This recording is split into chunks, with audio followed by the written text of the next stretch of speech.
Atenção! Começa agora uma teleaula de música do ensino médio. Você vai assistir a teleaula de número 2. Bons estudos!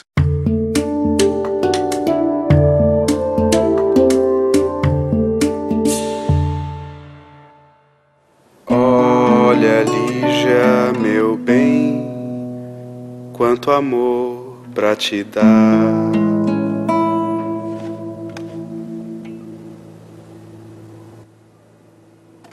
Som. Você já parou para pensar que coisa maluca é o som? É invisível e, no entanto, quando aparece, toma conta totalmente do espaço em volta.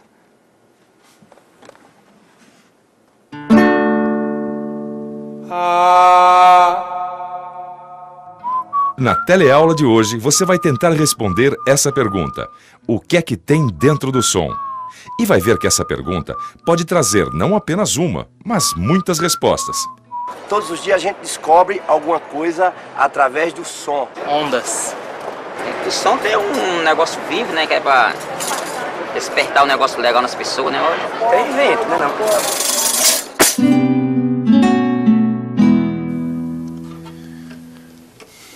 Tereza, o que é que você faz com essas cordas? Na semana passada eu te vendi um jogo novo. É que você não tem um irmão menor que acha que é guitarrista de uma banda de rock. Tudo bem. Para você não ficar no prejuízo, vamos fazer o seguinte. Eu te dou um jogo novo e ainda troco as cordas. Tudo na amizade. Jura, fininho? Mas só se você me responder uma pergunta. Uma pergunta? Manda ver. É a seguinte. O que é que tem dentro do som? O que é que tem dentro do som? Como é que eu vou saber o que tem dentro do som? Dentro do som tem mais som, ué. É, até que não foi de todo mal a sua resposta, mas poderia ser melhor. Pensa bem, o som é tudo igual? Tudo igual, claro que não. Tem sons que vão do mais grave ou baixo ao mais alto ou agudo. Ah, a altura. A Tereza lembrou um dos elementos mais importantes que compõem o som, a altura. A altura é a frequência de vibração de uma onda sonora. Tendo algum som como referência, ou seja, se pensarmos a partir de um som dado como exemplo, podemos dizer que certo som é grave ou agudo.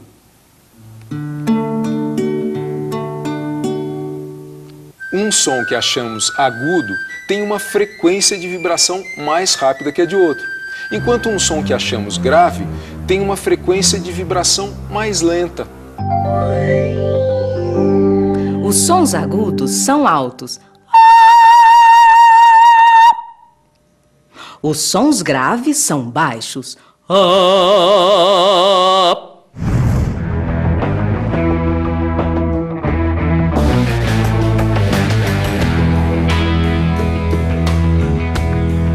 Miguel, dá pra baixar um pouco o som, meu filho? Tá muito alto.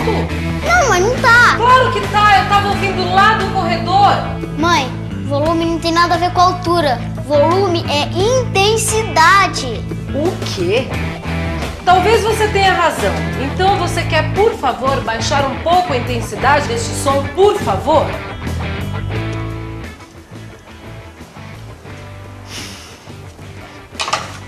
Valeu a tentativa.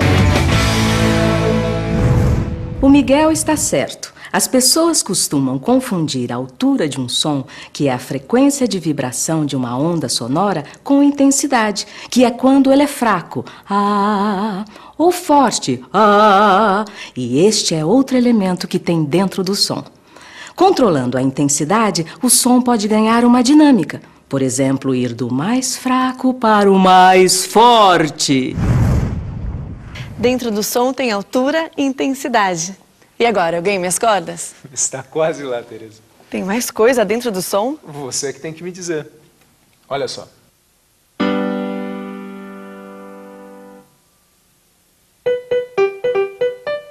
Peraí, já sei. Tem sons que são mais curtos e outros que são mais compridos. Mais curtos, mais compridos. O que é que você quer dizer com isso? Fininho, tem sons que duram mais e outros que duram menos. Duração. Aí, garota. Duração é o período de tempo em que um som ou uma pausa acontecem. A pausa também tem duração.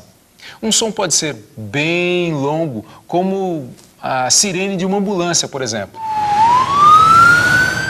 Mas agora você que tem que me dar o exemplo de um som bem curto. Peraí, deixa eu pensar. O bip do meu telefone. Eu acho que a gente já tirou tudo que podia de dentro do som. Tem outras coisas muito importantes dentro do som. O timbre. O timbre contém características físicas da fonte sonora que ajudam a diferenciar a origem dos sons. Como é que é? Eu vou explicar melhor. O timbre é uma das qualidades de um som. Por exemplo, ele ajuda a diferenciar uma mesma nota quando é tocada em instrumentos diferentes ou em um mesmo instrumento tocada de formas diferentes. Olha só, eu vou tocar a nota Lá aqui nesse teclado. Por favor, toca a mesma nota Lá no violão. Aqui? Isso. Agora eu vou tocar a mesma nota na flauta.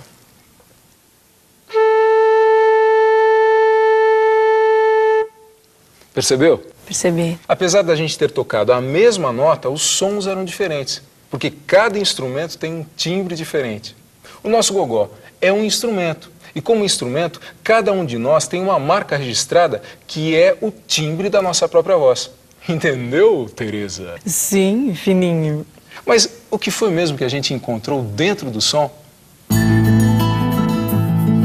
Vamos pensar um pouco.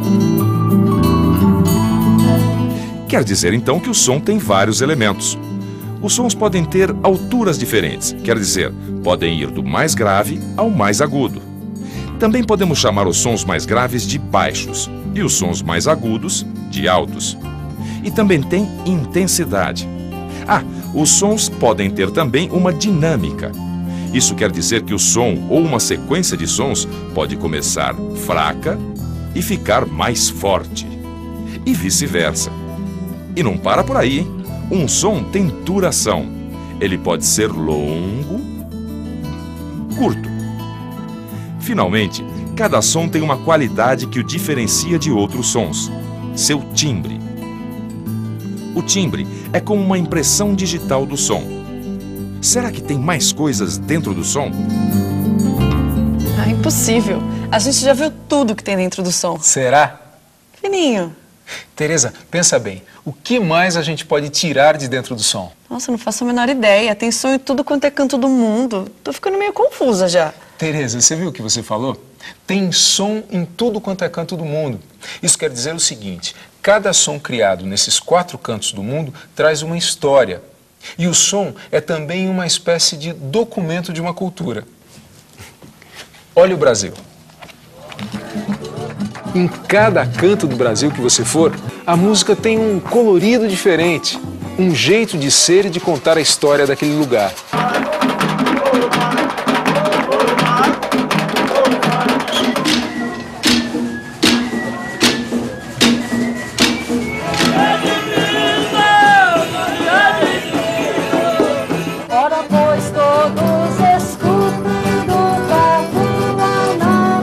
Eu tenho para mim que dizer que a gente tem uma unidade cultural dentro de uma diversidade cultural não é errado, não é?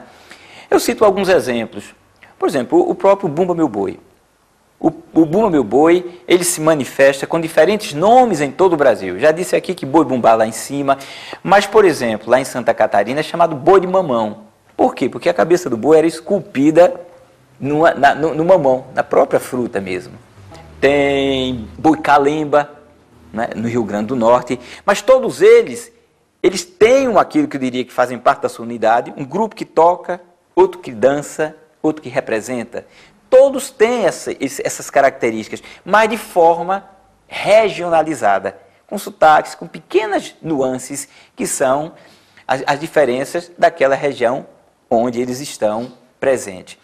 Então você veja, a gente tem uma unidade cultural, a gente não só tem uma língua que nos une, que nos dá dimensão de nação, nós temos também uma cultura que se associa ao nosso falar.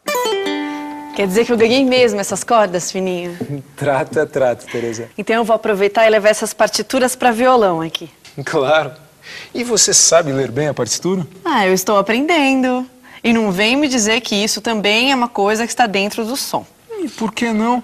A gente já viu que dentro do som também tem história, Tereza. Ou você acha que as pessoas começaram a escrever a música assim, de uma hora para outra? E quando foi que começou? Há muitos séculos, o homem cria sistemas para escrever a música. Mas a escala, cujos nomes a gente conhece, Dó, Ré, Mi, Fá, Sol, Lá, Si, foi assim denominada na Idade Média. Na Idade Média? Sim, chamamos de Idade Média o período que vai do final do século V até a metade do século XV da civilização ocidental.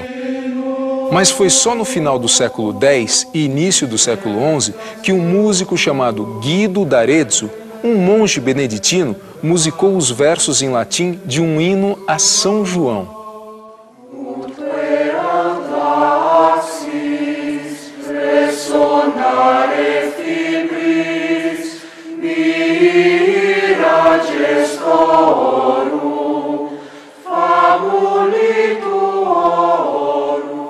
E a partir daí, as iniciais desse hino, ut, que em latim designa a nota Dó, seguida do Ré, Mi, Fá, Sol, Lá, Si, passaram a ser usadas para dar nome às notas da escala.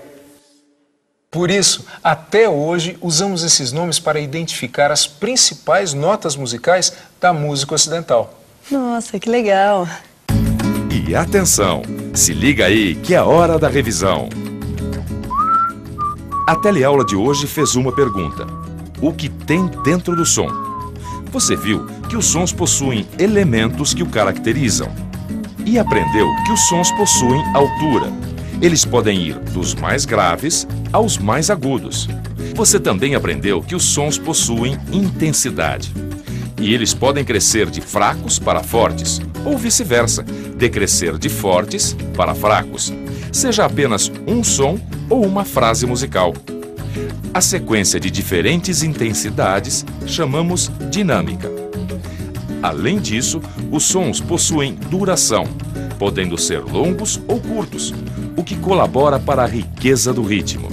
E ainda existe o timbre, que dá qualidades específicas aos sons, ajudando a diferenciá-los. Depois, você viu que todos esses elementos combinados dão um colorido ao som, e que todos eles colaboram para a expressão musical. Você ainda viu que os sons, quando se transformam em música, sofrem influências culturais. Cada região produz um som que afirma uma identidade cultural. Por fim, você constatou que quando os sons se transformam em notas musicais, eles podem ser escritos. A escrita musical torna possível que a música possa ser lida da mesma forma em diferentes partes do mundo. E que essa escrita que nós usamos até hoje tem uma história que remonta à Idade Média. Prontinho, Teresa. Opa! Vê se ficou bom. Beleza! Tá ótimo! Viu só quanta coisa a gente tirou de dentro do som? Valeu, Fininho. É sempre legal conversar com você. Mas sabe a coisa que eu acho mais incrível que tem dentro do som? O quê? A música. Vamos lá, Teresa. Vou tentar. Vai.